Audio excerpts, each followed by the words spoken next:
Hello, I'm Robert Mackenzie, and welcome again to the University of Chicago, where a group of invited guests are about to see and to discuss a film by Milton Friedman in his series, Free to Choose. In this film, he examines the welfare system in the United States. This country, like almost every other one, has an elaborate set of schemes designed to help those in need. Now, do they achieve their purpose? Whatever the intention, do they work? These are some of the questions that Milton Friedman asks in this film in his series, Free to Choose.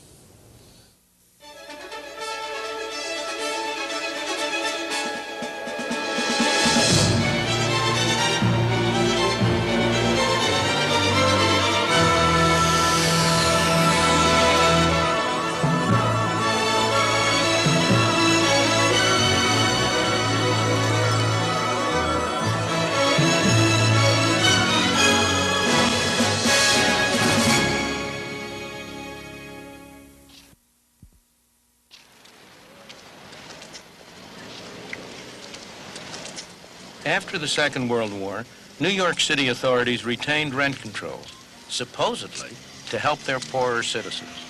The intentions were good. This in the Bronx was one result. By the 50s, the same authorities were taxing their citizens, including those who live in the Bronx and other devastated areas beyond the East River, to subsidize public housing. Another idea with good intentions. Yet poor people are paying for this, subsidized apartments for the well-to-do. When government at city or federal level spends our money to help us, strange things happen.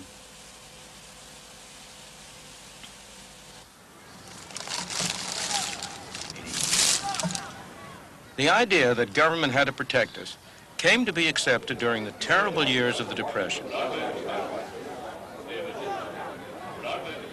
Capitalism was said to have failed, and politicians were looking for a new approach.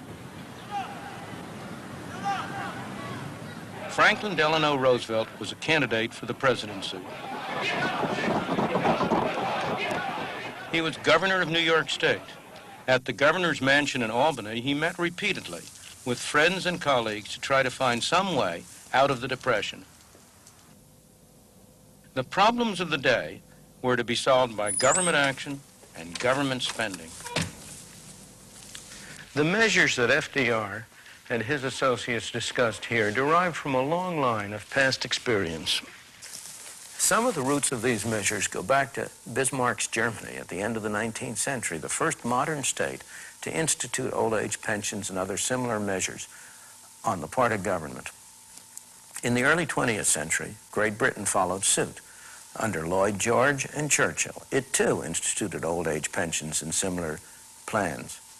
These precursors of the modern welfare state had little effect on practice in the United States, but they did have a very great effect on the intellectuals on the campus, like those who gathered here with FDR. The people who met here had little personal experience of the horrors of the Depression, but they were confident that they had the solution. In their long discussions as they sat around this fireplace, trying to design programs to meet the problems raised by the worst depression in the history of the United States, they quite naturally drew upon the ideas that were prevalent at the time. The intellectual climate had become one in which it was taken for granted that government had to play a major role in solving the problems, in providing what came later to be called security from cradle to grave. Roosevelt's first priority after his election was to deal with massive unemployment. A public works program was started. The government financed projects to build highways, bridges, and dams.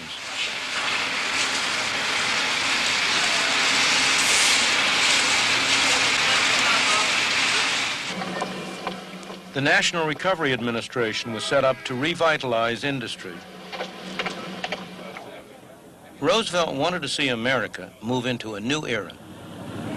The Social Security Act was passed and other measures followed. Unemployment benefits, welfare payments, distribution of surplus food.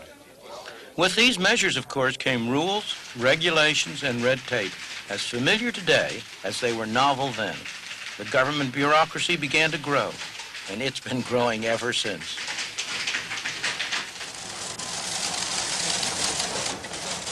This is just a small part of the Social Security empire today. Their headquarters in Baltimore has 16 rooms this size. All these people are dispensing our money with the best possible intentions. But at what cost? In the 50 years since the Albany meetings, we have given government more and more control over our lives and our income.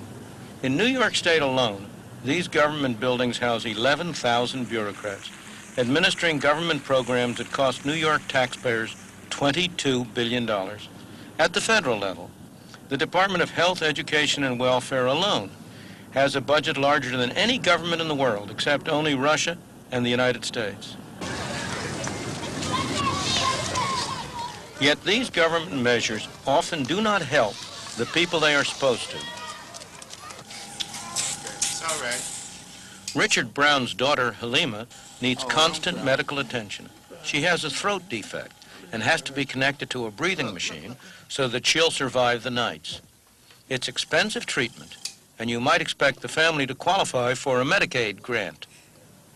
No, I don't get it, because I'm not eligible for it. I make a few dollars too much, and the salary that I make, I can't afford to really live and save anything. That's out of the question. And I mean, we live from payday to payday. I mean, literally from payday to payday. The struggle isn't made any easier by the fact that Mr. Brown knows that if he gave up his job as an orderly at the Harlem Hospital, he would qualify for a government handout, and he'd be better off financially. Hello, Miss Davis. Mr. Brown, do me a favor, please. There's a section patient. It's a terrible pressure on him, but he's proud of the work that he does here, and he's strong enough to resist the pressure.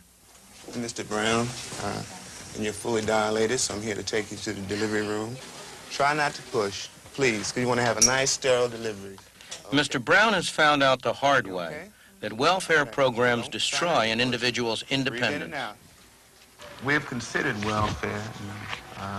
We went to see if I'd apply for welfare, but we were told that we were only eligible for $5 a month.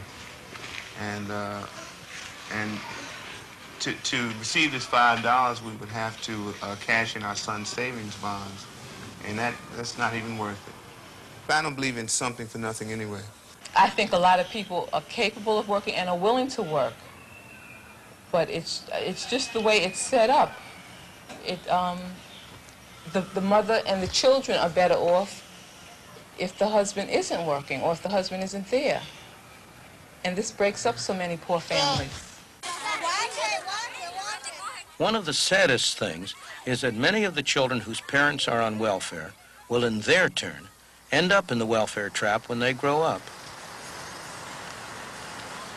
In this public housing project in the Bronx, New York, 3/4 of the families are now receiving welfare payments.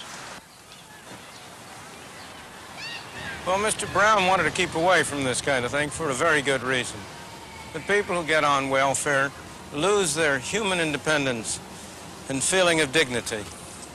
They become subject to the dictates and whims of their welfare supervisor, who can tell them whether they can live here or there, whether they may put in a telephone, what they may do with their lives. They're treated like children, not like responsible adults. And they're trapped in the system. Maybe a job comes up that looks better than welfare, but they're afraid to take it, because if they lose it after a few months, it may be 6 months or 9 months before they can get back onto welfare. And as a result, this becomes a self-perpetuating cycle, rather than simply a temporary state of affairs. Things have gone even further elsewhere. This is a Hume Estate, a public housing project in Manchester, England. Well, we're 3,000 miles away from the Bronx here, but you'd never know it just by looking around. It looks as if we're at the same place. It's the same kind of flats, same kind of massive housing units, decrepit even though they were only built 7 or 8 years ago, vandalism, graffiti, the same feeling about the place of people who don't have a great deal of drive and energy because somebody else is taking care of their day-to-day needs, because the state has deprived them of an incentive to find jobs, to become responsible people, to be the real supports of themselves and their families.